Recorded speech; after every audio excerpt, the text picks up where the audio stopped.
Buenas tardes, bienvenidos a todos, os agradezco vuestra presencia, creo que el Congreso está siendo un éxito, espero que todos estemos a la altura de las expectativas que tengáis todos. Yo hoy voy a aprovechar un tema relacionado con la familia y aprovecho para presentar un libro que acabo de publicar sobre crisis matrimoniales, crisis familiares y animales domésticos. Como siempre suelo hacer, expondré primero el problema, después la solución oficial, que de momento no es legal, es una solución dada por la llamada jurisprudencia menor, por juzgados de primera instancia y por audiencias provinciales, y después haré mi propuesta de solución, que a diferencia de otras ocasiones no va a ser muy crítica con la solución de momento oficial, sino que creo que puede ser complementaria. El problema puede parecer frívolo, pero en realidad frívolas somos las personas, o el modo en que tratamos los problemas. No siempre es cierto aquel dicho, ya proclamado en el digesto, ex minimis non curat pretor. De lo mínimo no se ocupa el pretor, el juez, porque ¿qué es lo mínimo? El problema es, cuando rompe un matrimonio o una pareja de hecho, ¿quién se queda con la mascota si no llega a un acuerdo? Produce risa el tema, pero no os podéis imaginar en los 10 últimos años la cantidad de pleitos que se han formado en torno a esta asunto. Hay matrimonios o parejas de hecho que se pelean más por el perro o por el gato que por los hijos. Aunque es verdad que la mayoría de los pleitos se trata de parejas que no tienen hijos y que en cierto modo el animal sustituye esa carencia. La solución oficial hasta el momento defendida por nuestros tribunales es atender a la propiedad del animal. ¿Quién es el dueño del animal? De este modo, si el perro, el gato o cualquier otra mascota es propiedad de uno solo de ellos, el juez a él le atribuye la propiedad y la tenencia del animal y el otro se queda con las manos vacías. El problema se complica cuando el animal doméstico es de los dos. Y aquí distingue en los tribunales. Si se trata de un bien ganancial, los jueces, como Poncio Pilato, se lavan las manos. No entran en el asunto, en el procedimiento de separación o de divorcio, y posponen la atribución, la tenencia del animal doméstico al momento en que se proceda a la liquidación de la sociedad ganancial. Sí se tienen que enfrentar al problema si el perro, el gato, el animal doméstico es copropiedad ordinaria de los miembros de la pareja. Y esto sucede bien porque se trata de una pareja de hecho, que no se puede someter al régimen de gananciales, aunque intentos ha habido, o bien porque se trata de un matrimonio pero sometido al régimen de separación de bienes. En este caso cabría dos opciones. Una sería la división del animal, pero no seamos salvajes, no hay un juicio salomónico, no se trataría de partir en dos al pobrecito animal. El animal es una cosa físicamente indivisible, por tanto se trataría de una división económica. Se trataría de que se adjudicara el animal a uno de los miembros o exmiembros de la pareja, el cual debería pagar la diferencia del valor del animal adoptivo. O bien, si no llegan a un acuerdo sobre quién se queda con el animal, que es lo normal, se procedería a la venta del animal a un tercero. Pero como veis, en ambos casos, o bien se va con un extraño el animal, o bien solo de nuevo permanece con uno de ellos. Por eso la opción más apropiada parece ser aplicar el artículo 398 del Código Civil, que se refiere a cómo administrar, cómo gestionar un bien común. Os recuerdo ese artículo 398, comienza diciendo: para la administración y mejor disfrute de la cosa común, serán obligatorios los acuerdos de la mayoría de los partícipes. Y como son dos, tendría que ser unanimidad. Y dice más adelante, apartado tercero: si no resultare mayoría o el acuerdo de ésta fuere gravemente perjudicial a los interesados en la cosa común, y habría que entender que también pudiera ser perjudicial para el propio animal, el juez proveerá a instancia de parte lo que corresponda, incluso nombrar a un administrador. De forma implícita, lo que está haciendo ese párrafo tercero del 398 es conceder un margen de equidad al juez. que se ampare en la equidad, que le permite el artículo 3, apartado segundo del Código Civil, en general cuando se lo permite la ley, y puede actuar con cierta discrecionalidad. En la práctica los jueces suelen conceder una tenencia compartida y temporal, por turno. Se suele ver que son 3 meses con uno, 3 meses con otro, o 6 meses con uno, 6 meses con otro, dependiendo del lugar donde viva. Y concediendo una especie de régimen de visita al otro miembro o exmiembro de la pareja. En principio a mí me parece esta solución ajustada a derecho, pero creo que está demasiado ajustada a la letra de la ley, que es una solución excesivamente patrimonialista que no es acorde a los tiempos que corremos.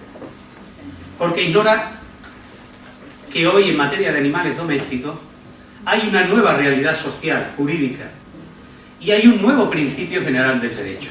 Os recuerdo, a quienes no seáis legos en derecho, y a los que seáis expertos, nunca viene de más recordarlo, que las normas se pueden interpretar según varias herramientas que tenemos.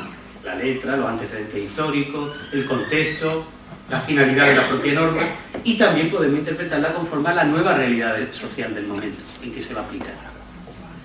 Y por otro lado, recordad que los principios generales del derecho sirven para interpretar una norma, o incluso, como algunos creen, sirven para colmar una laguna legal, para resolver una cuestión que no está expresa directamente prevista por la ley, como sucede al principio, parece suceder con el animal doméstico, porque literalmente ninguna norma en materia de separación y divorcio se refiere a esta cuestión. La nueva realidad social es que hoy los animales domésticos ya no son simples cosas, son seres vivos dotados de sensibilidad, son seres, se dice, sintientes. Y por otro, que hay un nuevo principio general del derecho, el de protección del bienestar del animal. No me lo invento yo, no estoy elucubrando. En el propio derecho de la Unión Europea se ha consagrado esta realidad social y este principio. En el mismísimo Tratado de Funcionamiento de la Unión Europea de 2008, que es casi nuestra Constitución Europea, el artículo 13 proclama esa realidad y ese principio. Y a él se han amoldado ya muchos derechos europeos, muchos códigos civiles en Europa reflejan esa nueva realidad y ese nuevo principio. Alemania, Austria, Suiza, yo destacaría Francia como más reciente, y sobre todo Portugal. El Código Civil portugués ha sido recientemente reformado y prevé, este es el problema en concreto. Hace referencia en materia de separación y divorcio que se hace con el animal doméstico cuando no hay acuerdo entre los esposos o entre los miembros de la pareja. Pero claro, esta normativa no nos sirve, es derecho extranjero, nos sirve para interpretar nuestras normas, como mucho para hacer propuestas de futuro, como en efecto se hizo. Poco antes de que se anticiparan las elecciones generales, no sé ya qué número era de anticipo, se había presentado un anteproyecto de reforma del Código Civil, de la Ley de Enjuiciamiento Civil y de la Ley Hipotecaria sobre esta materia. Y además, una propuesta consensuada por todos los partidos políticos. ¿Quién lo diría, verdad? Creo que se puede también tener en cuenta ese proyecto. No estoy aplicando una norma que ha quedado caduca, porque en cuanto se anticipan elecciones, todas las normas que se están tramitando se guardan en un cajón o se tiran a la basura. No estoy proponiendo que se aplique el articulado de esa norma que no ha entrado en vigor, que no es aplicable, pero sí que esa realidad que ya se expresa en ella, sobre todo en la exposición de motivos, puede servir hoy para interpretar la ley actual aún no reformada.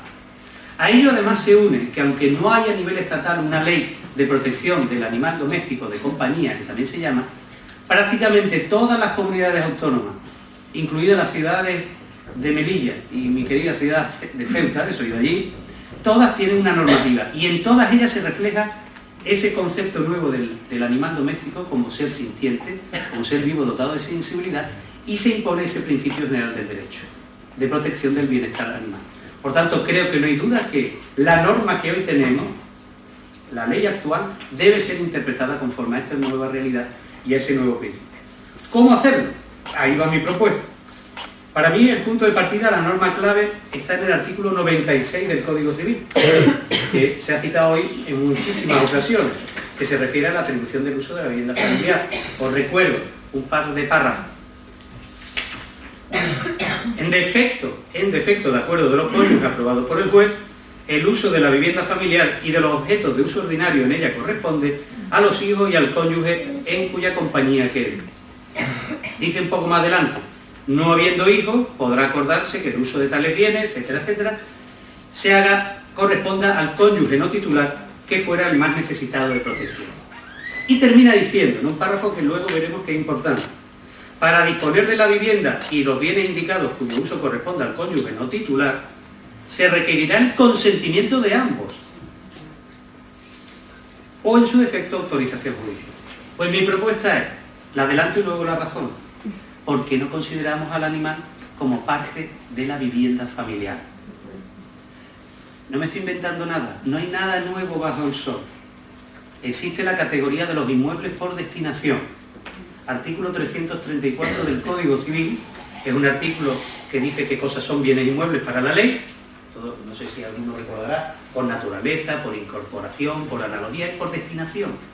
Y entre ellos, el número 6 del artículo 334 dice que son bienes inmuebles los viveros de animales, palomares, colmenas, estanques de peces o criaderos análogos, cuando el propietario los haya colocado o los conserve con el propósito de mantenerlos unidos a la finca y formando parte de ella de un modo permanente. Bien, es verdad que en ese artículo 334 se contiene una interpretación auténtica del legislador de lo que es o no es bien inmueble. Al ser una interpretación auténtica es vinculante. Y es verdad que el listado completo de bienes inmuebles que considera el legislador como tales es un listado cerrado, no puede haber más, no se pueden pactar nuevos. Pero creo que no hay inconveniente en que dentro de cada supuesto legalmente admitido se pueda hacer una interpretación amplia o restrictiva según la propia razón, la ratio legis y la propia finalidad de la norma, al declarar un bien como inmueble. Bien, es verdad que literalmente, no sé si os habéis fijado, el artículo no habla de las palomas, de los conejos, de las abejas, ni de los pececitos. Habla de los lugares donde están. Entonces, ¿acaso se está refiriendo a esos lugares como bienes inmuebles? La doctrina de la jurisprudencia desde hace mucho ya aclaró que no, porque para eso están los bienes inmuebles por incorporación, por adhesión al suelo, ya lo serían. Aquí, y esto no es un dato que suele decir la doctrina y la jurisprudencia, la intención de esa norma era que los propios animales se inmuebles por destino. Si nosotros vamos a los antecedentes de esta norma tiene su origen en el proyecto de Código Civil de 1851 de García Goyena, que él lo copia, simplificándolo, del Código Civil francés, que a su vez tomó la opinión, una vez más, de Potier. El problema que ha existido siempre con los animales ha sido el siguiente: si transmitida una finca, transmitida, vendida, regalada o hipotecada una finca,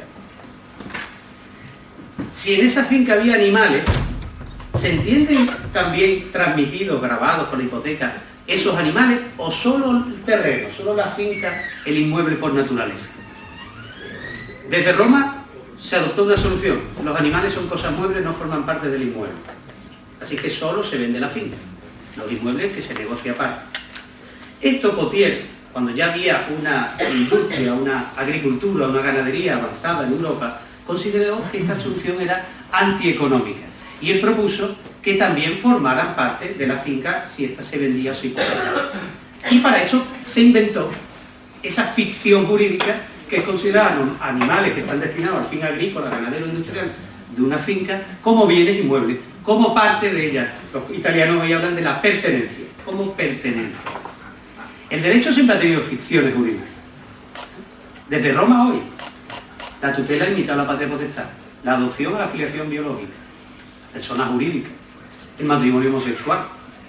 Bueno, pues admitida esta ficción jurídica, ¿por qué no hoy ampliarla también mediante una interpretación flexible, amplia, e incluir a los animales domésticos de compañía?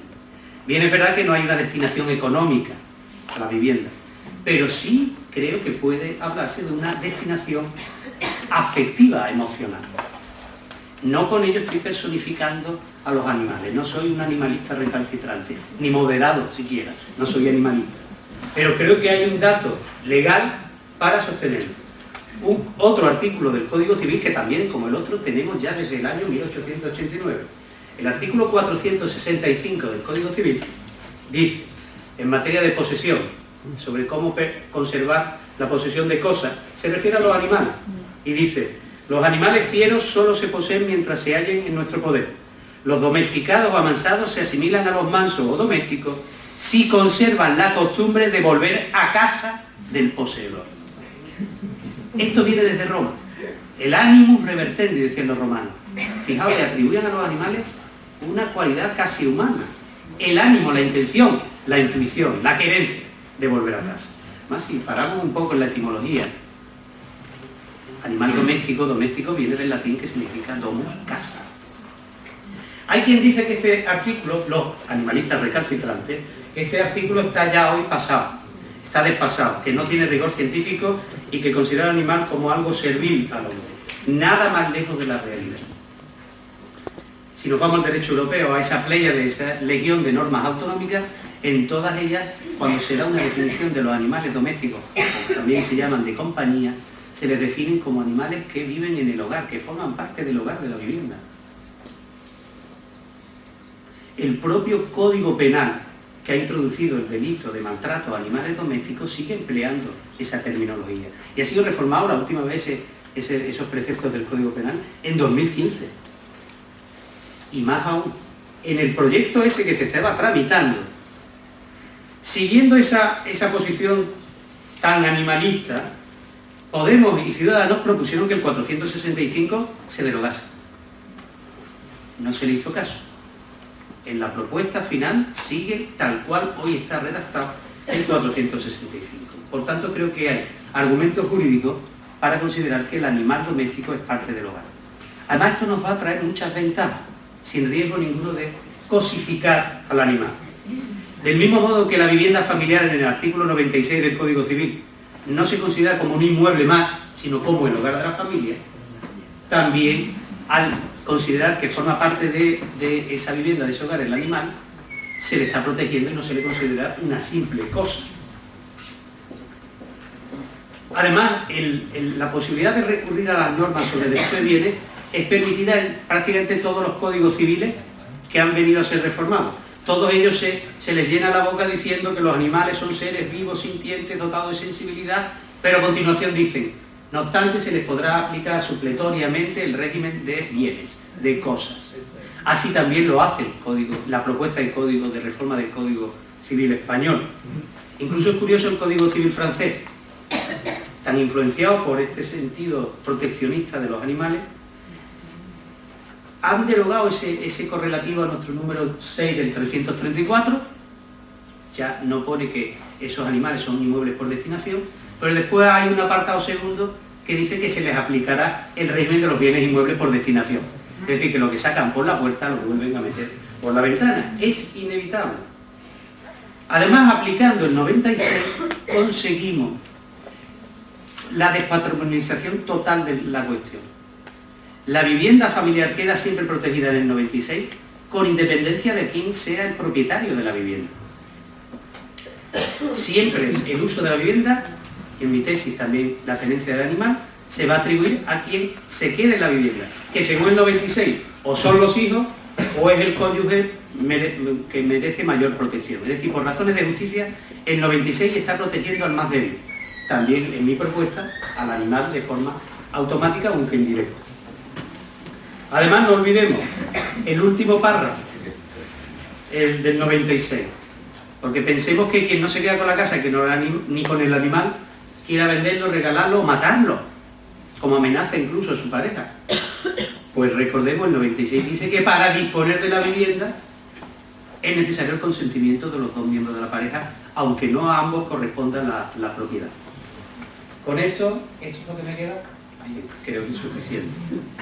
Aparte, la propuesta de reforma del Código Civil prevé un régimen de visita, la posibilidad de que el juez imponga una especie de régimen de visita.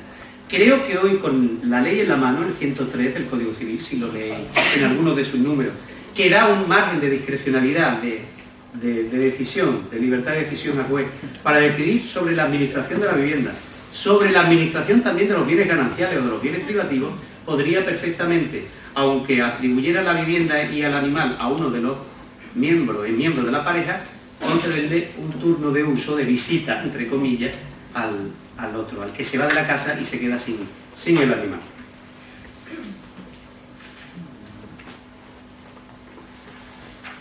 Así además lo pretende la próxima reforma, pero ya no me quiero exceder. Con esta solución que yo propongo, creo que no solo contribuye a una solución justa, sino también a una solución segura. La propuesta prevé, de reforma, que el juez, cuando no hay acuerdo, entre a valorar cuál es el bienestar del animal. Cosa difícil. Si hasta ahora traía psicólogos, va a tener que traer también etólogos, que son psicólogos de los animales. Yo con mi propuesta le doy un criterio justo y seguro, sin tener que entrar a lucubrar cuál es lo mejor, qué es lo mejor para el animal. Aplicando el 96 tendrá automáticamente la solución, que la que propongo no es ni la única, ni es imperativa, sino compatible con la que hasta ahora vienen defendiendo los tribunales. Al menos así lo creo. Y con esto concluyo. Muchas gracias.